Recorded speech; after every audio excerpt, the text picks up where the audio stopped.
Welcome back to my YouTube channel Gupshup with boys. This is boys, आपका host, आपका मेजबान एक बार फिर आपके सामने हाजिर हुआ है और बेहतरीन बातों के साथ हाजिर हुआ है। चलिए जी स्टार्ट करते हैं। क्या बातें हैं, क्या हो रहा है क्रिकेट की दुनिया में, क्या हो रहा है इस आम दुनिया में, हम जरा बात करते हैं आपके साथ। सबसे पहले तो यार बहुत बहुत माजरत कि आपके सामने आज तकरीबन एक हफ्ते के बाद हाजिर हो रहे हैं।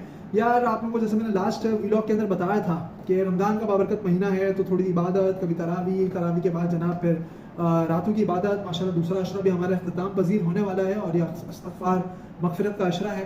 तो ज़्यादा से ज़्यादा इबादतों में लगे हुए हैं और कुछ जनाब कभी कभी इफ्तार पार्टी में भी चले जाते हैं, तो फिर वो जनाब थोड़ा नींद का भी गलबा हो जाता है। एनीवेज गाइज, हम आते हैं अपनी क्रिकेट की दुनिया में। क्या हो रहा है भाई, 14 तारीख से शुरू होने वाली है पाकिस्तान वर्सेस न्यूजीलैंड। आहा आहा मेला लगने वाला है दोबारा मेला लगने वाला। अरे मेरा भाई, एक्साइटमेंट का लेवल ही कुछ और है। अभी भूल जाओ थोड़ी देर के लिए कि भाई एशिया कप कहाँ होने वाला है, क्या होने वाला है, किस तरीके से होने वाला है। इन दोनों बोर्ड्स ने इतना बड़ा एक तमाशा क्रिएट करके रख दिया है कि सब लोग इस बात को भूल गए। इंडिया वाले लग गए जनाब अपने आईपीएल के अंदर और हम लगने वाले हैं दोबारा से किस चीज के अंदर, पाकिस्तान वर्सेस न्यूजीलैंड के अंदर। हम मेजबानी में लगे हुए हैं भाई। हमारे यहाँ जो मेहमान आते हैं ना, हम उनकी करते हैं बेहतरीन मेहमान नवाजी। और जनाब देख लीजिएगा, यहाँ से जब न्यूजीलैंड की टीमें जाएगी तो बहुत सारा प्यार देके जाएगी, बहुत सारा प्यार हमसे लेके जाएगी और बहुत अच्छे अच्छे अच्छे अच्छे अल्काब से हमें नवाजेगी इंशाअल्लाह ताला। कुछ नहीं होगा इंशाअल्लाह ताला, कोई बदमज़गी नहीं होगी। इंडिया वालों सुन लो। और फिर से एक और रिक्वेस्ट इस वीडियो के स्टार्ट के अंदर ही आप लोगों से करूंगा कि भैया break the ice and come to Pakistan. हम आपको बेतहाशा प्यार देंगे, आप आइए तो सही, एक दफा हमें मौका दें तो सही। एनीवेज गाइस, हम बात करते हैं सबसे पहले देखिए हो क्या रहा है मेरा भाई। Pakistan versus New Zealand, 5 T20 and 5 ODIs। बहुत बेहतरीन मजा आने वाला है ओडीआईस के अंदर भी और इन T20s के अंदर भी। तो जनाब सबसे पहले हम बात करते हैं स्क्वाड के ऊपर। मेरे सामने तरह लिखे हुए हैं T20 के भी और ओडीआई के भी स्क्वाड। तो सबसे पहले मैं आपको बताता हूँ T20 का स्क्वाड कि T20 के स्क्वाड में एज यूजुअल सबसे पहले हमारे आते हैं बाबर आजम, उसके बाद Shadab Khan, Faheem Ashraf, Fakhar Zaman, Haris Rauf, Iftikhar Ahmed, Ehsanullah, very good finding, Imad Wasim, I am very happy for Maddy. And उसके बाद जनाब मोहम्मद हारिस, मोहम्मद नवाज, मोहम्मद रिजवान, नसीम शाह, साइम अयूब, शाहीन शाह अफरीदी, शान मसूद एंड जमान खान। यार ये तो था हमारा T20 का स्क्वाड जो कि शुरू होने वाला है 14 अप्रैल 2023 से और बहुत मजा आने वाला है। अब इसके अंदर देखिए, ये तो इतना बड़ा स्क्वाड है, ऐसी बात है सारे के सारे एक मैच में तो खेलेंगे नहीं। तो यार पीसीबी ने नहीं, बेसिकली बाबर आजम की उस दिन एक स्टेटमेंट सुन रहा था, तो जनाब उनका ये फैसला है, या बहुत बहुत अच्छा डिसीजन है basically, to be very honest. ये है कि यार हम सबसे पहले जो हम इनकी जो बेसिकली बेस्ट 11 होगी ना, जो बिल्कुल तगड़े मंजे में प्लेयर होंगे, वो खेलेंगे शुरू के 3 T20 मैचेस, जो कि खेलने भी चाहिए। और अगर पाकिस्तान 3 T20 मैचेस के अंदर अपनी स्ट्रॉन्ग ग्रिप के अंदर आ गया या सीरीज को अपने नाम करने के अंदर कामयाब हो गया, तो फिर जो बेंच पे बैठे हुए न्यू कमर्स हैं बेसिकली, उनको वो चांस देंगे आगे आने वाले 2 T20s के अंदर, जो कि अच्छी बात है, अच्छा डिसीजन है। लेकिन यार मैं इसके अंदर बोलूंगा कि एहसानुल्लाह को बेंच में मत बिठाएं। एहसानुल्लाह को आप अपनी बेस्ट 11 का पार्ट पूरे 5 के 5 के अंदर रखें। और जनाब साइम अयूब को भी आप चांस दें। साइम अयूब, जैसे कि अभी साइम अयूब ने भी अपनी स्टेटमेंट पास आउट की है, वो ये पास आउट की है कि यार वो पाकिस्तान क्रिकेट टीम के अंदर किसी भी नंबर पे खेलने को तैयार है, तो गिव हिम अ चांस। आप पहले में नहीं, दूसरे में एटलीस्ट उसको चांस दें। फिर अगर दूसरे में अगर वो फ्लॉप होता है तो उसको चौथे में चांस दें, लेकिन आप चांस जरूर दें इन प्लेयर्स को। उसके बाद जनाब हम जरा आते हैं अपने ओडीआई के स्क्वाड के ऊपर कि हमारा ओडीआई का स्क्वाड क्या है, which is very much important. क्योंकि देखिए यहीं से अब हम बनाना शुरू कर रहे हैं अपनी बेस्ट 11 या अपना 15-16 का जो हमारा स्क्वाड है वर्ल्ड कप के लिए भी और एशिया कप के लिए भी। तो चलिए जी एक नजर डालते हैं क्विकली इसके ऊपर। बाबर आजम कैप्टन बदस्तूर, शादाब खान वाइस कैप्टन, जिन्होंने अपनी कैप्टनसी बचा ली है किसी तरीके से, वाइस कैप्टनसी। उसके बाद अब्दुल्ला शफीक के ऊपर अभी बात करते हैं। फखर जमान, हारिस रऊफ, हारिस सुहेल, एहसानुल्लाह, इमामुल हक जो कि ओडीआई के बहुत अच्छे प्लेयर हैं। इसके ऊपर भी जरा बात करते हैं। Mohammad Nawaz, Mohammad Rizwan, Mohammad Wasim junior, Naseem Shah, Salman Ali Agha and then जनाब शाहीन शाह अफरीदी, शान मसूद, ओसामा मीर। देखिए जनाब मैंने आपसे बोला कि सबसे पहले हम बात करते हैं किसके ऊपर, अब्दुल्ला शफीक के ऊपर। देखिए अब्दुल्ला शफीक जो बेसिकली फाइंडिंग थी ना, वो T20 की स्क्वाड में से आपने फाइंड आउट किया था, यानी कि आपने PSL में से फाइंड आउट किया था। तो यार वो खेलता ही T20 से, आपको T20 के अंदर भी इसको किसी ना किसी तरीके से इन्वॉल्व करना चाहिए। बिकॉज देखा जाए तो आपने इसका टैलेंट निकाला कहां से, T20 से। लोअर कलंदर्स की टीम से खेलता था, हम सब जानते हैं। उसके बाद जनाब आपने इसको T20 के स्क्वाड में रखा नहीं, आप डायरेक्टली इसको लेके जा रहे हैं ओडीआई के अंदर, which is a very good decision. मैं ये नहीं बोल रहा कि इसको आप T20 के अंदर ही रखें, ओडीआई में नहीं रखें, बिल्कुल रखें आप। ये मोहम्मद हफीज हो गया, जो मिडिल ऑर्डर के बेसिकली बैट्समैन है, मोहम्मद हफीज जैसे अभी हमारे रिसेंट पास्ट के अंदर गुजरे, उनको जनाब शोएब मालिक हो गया, मोहम्मद हफीज हो गया, इनकी रिप्लेसमेंट बन के सामने आ सकता है। लेकिन टी20 स्क्वाड के अंदर भी रखें, क्योंकि आगे की दुनिया आपको पता है टी10 टी20 की, ये ओडीआई को अब सिर्फ फैशन बन के रह गया वर्ल्ड कप की हद तक। और वर्ल्ड कप भी अगर हम देखें तो यार 2 सालों में या 4 सालों के अंदर 2 जो है वो टी20 के वर्ल्ड कप हो जाते हैं, एज कम्पेयर टू अगर देखा जाए तो हमारे ओडीआई का जो 50 ओवर्स का वर्ल्ड कप होता है। लेकिन एनीवेज गाइस, कुछ ना कुछ सोच समझ के रखा होगा। ये एक मेरी एक सोच है, ये मेरा एक व्यू है। कमेंट बॉक्स के अंदर आप लोग बताइएगा कि आप लोगों का इसके ऊपर क्या व्यू है। उसके बाद जनाब हम दूसरी बात करते हैं इमामुल हक के ऊपर। यार इमामुल हक कुछ टाइम पहले पेशावर ज़ल्मी के अंदर दिखते थे, आई डोंट नो व्हाई वो पेशावर ज़ल्मी ने नहीं दिखे इस दफा। ऐसा मुझे महसूस हो रहा है कि उनको शायद से एक ओडीआई का ही प्लेयर बना दिया गया है। तो यार दिस इज रॉन्ग, उनकी क्रिकेट बहुत अच्छी खासी अभी बाकी है।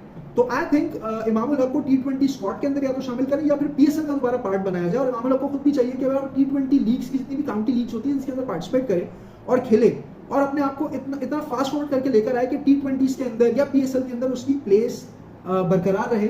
और एक अच्छा प्लेयर है, अच्छे नॉक्स लगाता है ओडीआई के अंदर, तो नो डाउट ही is a very good finding and very good player.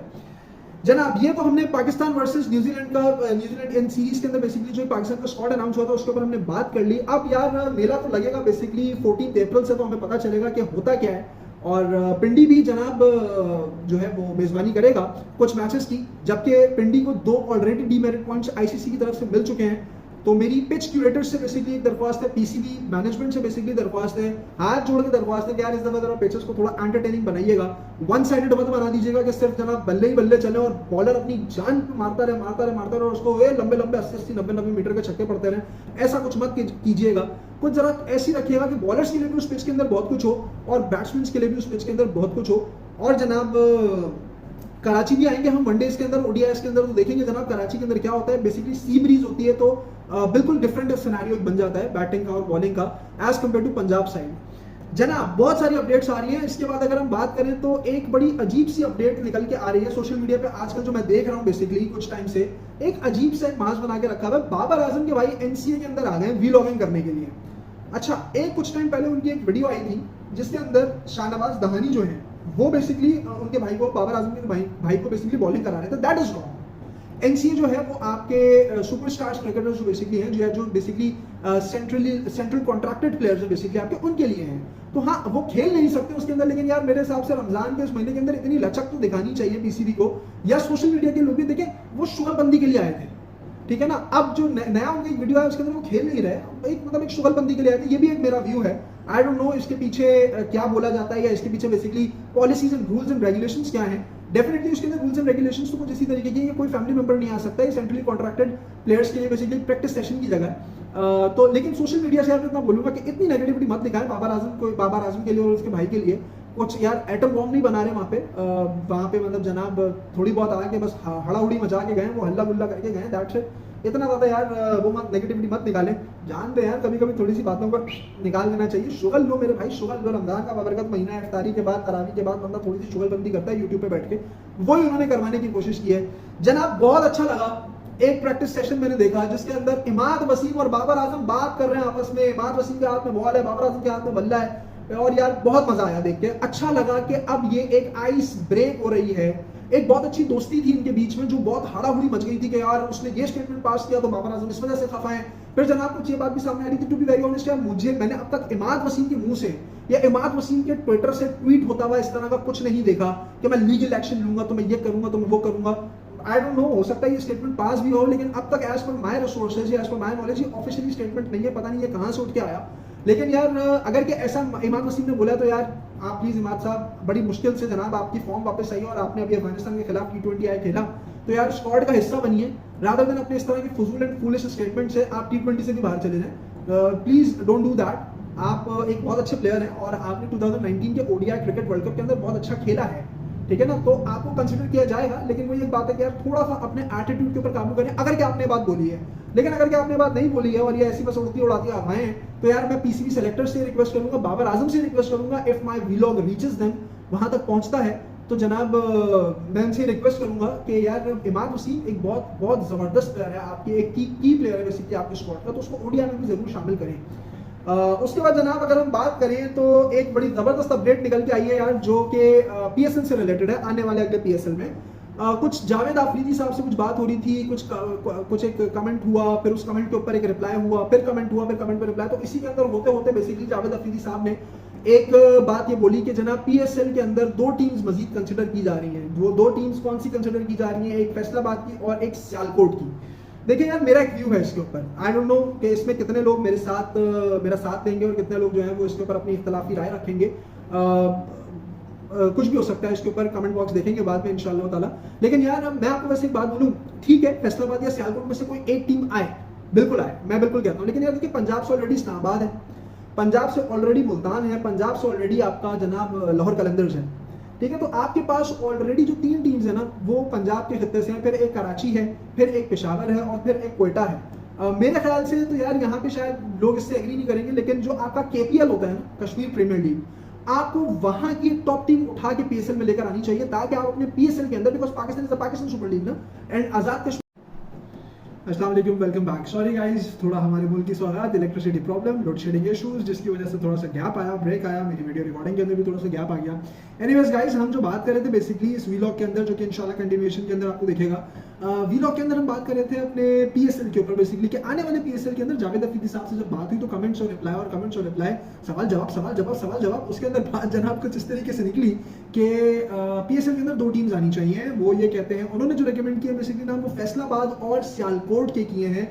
लेकिन गाइस, मेरा एक व्यू है उसके ऊपर, जिस तरीके से मैंने आप लोगों को अभी बोला थोड़ी देर पहले कि मेरा व्यू बेसिकली उसके ऊपर ये है कि यार देखिए, पेशावर ज़ल्मी आपकी एक केपीके के खित्ते से हो गई, उसके बाद क्वेटा आपकी बलूचिस्तान से हो गई, सिंध से आपका कराची हो गया, फिर उसके बाद जनाब पंजाब से ऑलरेडी आपकी 3 टीम्स जो है वो पीएसएल के अंदर खेल रही हैं, इस्लामाबाद यूनाइटेड, मुल्तान सुल्तान्स एंड लाहौर कलंदर्स। तो मेरे ख्याल से यार, या तो आप सिंध से, बलूचिस्तान से या केपीके से ही जनाब आप किसी और एक टीम का इंतखाब करें। और अगर आप ये नहीं कर सकते, सिंध वगैरह से भी नहीं कर सकते, तो यार मेरे ख्याल से आपको गिलगित बल्तिस्तान से लेना चाहिए। अगर गिलगित बल्तिस्तान से भी नहीं ले तो यार आपके पास इतनी बेहतरीन सेकंड एक आपकी एक लीग चल रही है केपीएल के नाम से, कश्मीर प्रीमियर लीग। आप वहां की टॉप टीम्स उठाएं, जैसे मुजफ्फराबाद टाइगर्स है, ये सारी टीम्स है, ये आप ये टीम्स उठाएं और इस टीम के ऊपर आप बात करें, इस टीम के ऊपर आप काम करें, इस टीम के ऊपर आप पैसा लगाएं, फ्रेंचाइज एक ये बनाएं मेरे ख्याल से।